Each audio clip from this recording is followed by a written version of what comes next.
Dia mendorong The Jackal untuk menyelesaikan misinya. Seraya memperingatkan bahwa mulai sekarang dia akan selalu mengawasi pergerakannya. Hingga misi pembunuhan terhadap Yudisi tuntas. Di tempat lain Bianca dan Vincent mengunjungi Larry di rumah sakit. Bianca segera mencoba mendapatkan informasi darinya dengan cara brutal. Berusaha mencekiknya dengan bantal lalu membiarkannya bernafas kembali. Berulang kali, Larry menolak untuk berbicara. Tetapi setelah tekanan terus-menerus, akhirnya dia mengungkap bahwa Norman berada di Budapest. Dia juga mengaku telah mengetahui tempat tinggal Bianca melalui Norman. Tetapi tidak tahu dengan siapa Norman berbicara untuk mendapatkan informasi itu. Sementara itu, The Jackal menghubungi Norman Store, langsung meminta penjelasan tentang situasi yang sedang berlangsung dan meminta persenjataan baru. Namun Norman mengaku bahwa dia tidak dapat membantu karena dirinya sendiri telah terluka akibat kunjungan dari tim Bianca. Menyadari situasi ini, The Jackal memutuskan untuk bertemu langsung dengan Norman Store guna membantu merancang senjata yang dia butuhkan. On my own, I won't make your deadline. Was there anyone that can help me? No one I trust. Would you trust me? Di tim agen Mi-6, Damien memberikan informasi kepada Bianca tentang seorang pria bernama Alexander Dugan yang diduga tewas dalam ledakan bom pada 2013. Namun profilnya sangat cocok dengan The Jackal. Bianca meminta Damien untuk memverifikasi apakah jasad Dugan benar-benar ditemukan, tetapi tetap bersikap dingin terhadapnya. Sebuah artikel surat kabar kemudian memberi petunjuk kepada Bianca bahwa target mereka sebenarnya adalah Yudisi. Tanpa membuang waktu, dia dan Vincent bersiap berangkat ke Budapest. Sementara itu, The Jackal tiba di Budapest dan bertemu dengan Norman. Mereka pergi ke lokasi persembunyian Norman Store yang penuh dengan persenjataan dan amunisi. Bersama-sama mereka merancang sebuah alat penyangga kaki khusus yang bisa melewati pemeriksaan keamanan dan dapat diubah menjadi sniper. Saat malam tiba, keduanya berbicara tentang insiden yang terjadi di Belarus. Norman mengungkap bahwa dia ditembak oleh seorang wanita berkulit hitam asal Inggris, yang segera disadari The Jackal sebagai agen Mi-6. Norman mengaku mendapatkan peringatan dari nomor anonim sebelum kejadian itu. Keesokan harinya, Norman memperingatkan bahwa senjata ini hanya bisa menembakkan 8 peluru sebelum berhenti berfungsi. Sampai akhirnya The Jackal menguji senapan baru itu. Di saat yang sama, Vincent menghubungi Bianca dan memberitahunya bahwa lokasi target telah ditemukan. Namun ketika The Jackal tengah menghubungi Nuria, dia melihat Bianca dan timnya mendekati tempat persembunyian Norman. Dengan cepat dia memperingatkan Norman untuk membersihkan jejaknya dan pergi secepat mungkin. Sayangnya waktu yang diberikan tidak cukup. Dalam baku tembak yang terjadi, Norman akhirnya tertangkap. Bianca dan tim Mi-6 menginterogasinya, berusaha mendapatkan informasi tentang The Jackal. Mereka menemukan barang-barang milik The Jackal di lokasi. Tetapi sebelum Norman bisa memberikan jawaban, The Jackal menembaknya tepat di kepala Norman dari kejauhan. Shooter, flanking left. Dengan tiwasnya Norman, informasi tentang The Jackal tetap tersembunyi. Menyadari bahwa The Jackal masih berada di sekitar tempat tersebut, Bianca dan timnya segera memburunya. The Jackal berhasil melarikan diri dengan menunggangi kuda, namun Bianca tetap mengejarnya. Dalam kejar-kejaran di tengah hutan, The Jackal berhasil menjatuhkan beberapa anggota tim Mi-6. Namun Bianca terus berada di belakangnya. Dalam upaya terakhir untuk menghindari penangkapan, The Jackal melompat ke dalam sebuah perairan terbuka. Bianca menembaknya, tetapi tidak yakin apakah tembakannya berhasil mengenai target. Setelah berhasil menghindari pengejaran, The Jackal muncul kembali di daratan dan mencari perlindungan di sebuah lumbung tua. The Jackal kelelahan akibat perburuan panjang, dia mulai terlelap. Namun nasib buruk menimpanya. Sang pemilik lumbung muncul dan tanpa ragu memukul kepala The Jackal dengan senapan, membuatnya tak sadarkan diri.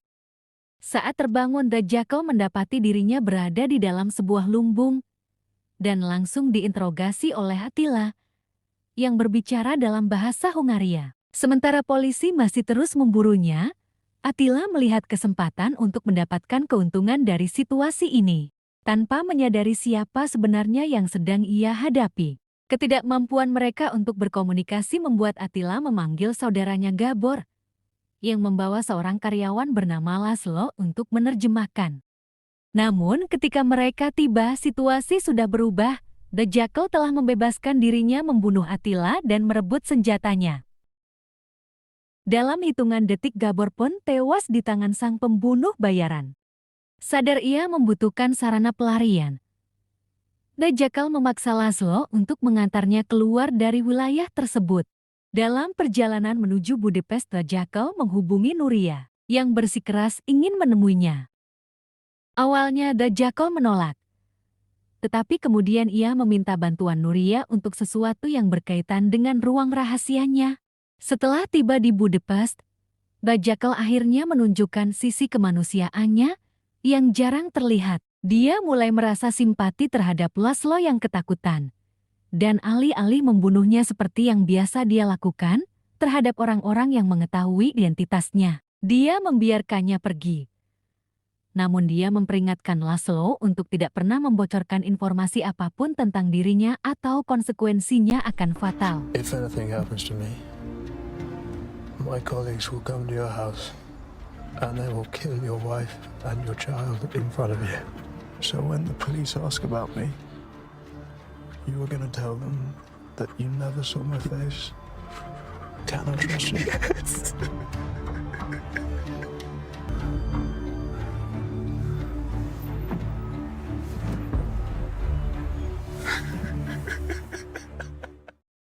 Dalam waktu singkat, Nuria tiba di Budapest dan bertemu dengan The Jackal di sebuah hotel. Dia membawa peralatan penyamaran yang diminta. Dengan teliti, The Jackal mengubah dirinya menjadi seorang pria tua yang lemah dan membutuhkan kursi roda. Bahkan senapan yang baru dirancang oleh Norman telah disamarkan sebagai penyangga kaki, yang memungkinkan dia melewati keamanan bandara tanpa kecurigaan. Tanpa menyadari bahaya yang mengintainya, dia naik pesawat menuju Tallinn, Estonia, tempat di mana UDC akan meluncurkan Project River. Namun dia tidak sendirian. Bianca dan Vincent ternyata berada di penerbangan yang sama. Setibanya di Tallinn, sebuah insiden tak terduga terjadi. Polisi mendatangi apartemennya untuk menyelidiki kasus pencurian di unit di atasnya. The Jackal bekerja sama dengan mereka. Tetapi salah satu petugas tampak mencurigainya dan mencatat nomor teleponnya sebelum pergi. Tak lama setelah itu, The Jackal tidak membuang waktu. Setiap langkahnya terencana dengan matang. Ia menghubungi Rasmus, seorang pria yang sebelumnya pernah membantunya. Pertemuan ini bukan sekadar reuni. Ini adalah bagian dari strategi. Di dunia The Jackal tidak ada hubungan yang terjalin tanpa tujuan. Setiap pertemanan, setiap sentuhan, setiap kata yang ia ucapkan adalah alat dalam permainannya. Saat mereka bertemu, The Jackal memancarkan kehangatan yang hampir tampak tulus. Senyum yang diselipkan di antara percakapan dan tatapan yang penuh perhatian, semuanya bagian dari permainan pikiran yang ia kuasai. Malam itu mereka menghabiskan waktu bersama minum dan akhirnya berbagi tempat tidur. Namun bagi The Jackal ini bukan sekedar pelampiasan atau ketertarikan pribadi. Dengan menempatkan dirinya dalam kehidupan Rasmus, ia akan mendapatkan akses dan informasi yang ia perlukan nanti. The Jackal adalah seorang profesional, dan dalam permainannya tidak ada batasan sejauh mana ia akan pergi untuk memastikan misinya berhasil. 2 hari sebelum acara peluncuran River, The Jackal telah menyiapkan rencana untuk membunuh UDC. The Jackal kini memiliki akses orang dalam. Setelah menghabiskan malam dengan Rasmus, seorang pekerja di lokasi acara, ia memanfaatkan hubungan itu untuk mendapatkan akses ke gedung tempat peluncuran akan berlangsung. Menyamar sebagai seorang arsitek, ia meyakinkan Rasmus untuk membantunya menyelinap ke dalam gedung guna melakukan pengintaian lebih lanjut.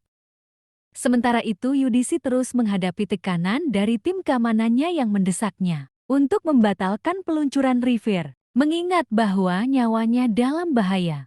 Namun Yudisi tetap teguh pada keputusannya dan menolak untuk membatalkan acara yang telah direncanakan.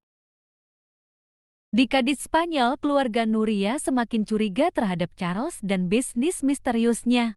Mereka mengetahui adanya sejumlah besar uang yang tersembunyi di ruang rahasianya The Jackal. Dengan berbagai alasan, adik Nuria yang bernama Alvaro mengambil sebagian uang tersebut agar dia bisa berinvestasi dalam sebuah bar dan kasino. Namun Alvaro memanfaatkan kesempatan itu lebih jauh dengan mengambil lebih banyak uang dari yang direncanakan dan bahkan mencuri sebuah senjata tanpa menyadari bahwa The Jackal mengawasi semuanya melalui kamera pengawasnya. Di sisi lain, The Jackal kembali ke lokasi acara dan menyelinap ke tempat persembunyian yang telah ia siapkan. Sebuah ruang di langit-langit gedung, di mana ia bersembunyi selama 2 hari untuk menunggu waktu yang tepat untuk bertindak. Dalam kesunyian, pikirannya kembali ke masa lalu, mengingat masa-masa di militer dan pertemuannya pertama kali dengan Nuria. Ketika hari peluncuran tiba, keamanan diperketat. Petugas keamanan polisi dan agen rahasia memenuhi tempat tersebut saat Yudisi bersiap untuk naik ke atas panggung. Demi keamanan, pidato Yudisi disampaikan dari balik kaca anti peluru. The Jackal yang telah bergerak keluar dari persembunyiannya secara diam-diam menyingkirkan beberapa petugas keamanan untuk mendapatkan posisi tembak yang sempurna. Tepat sasarankah bidikan The Jackal atau menelan pil pahit? Saksikan episode berikutnya.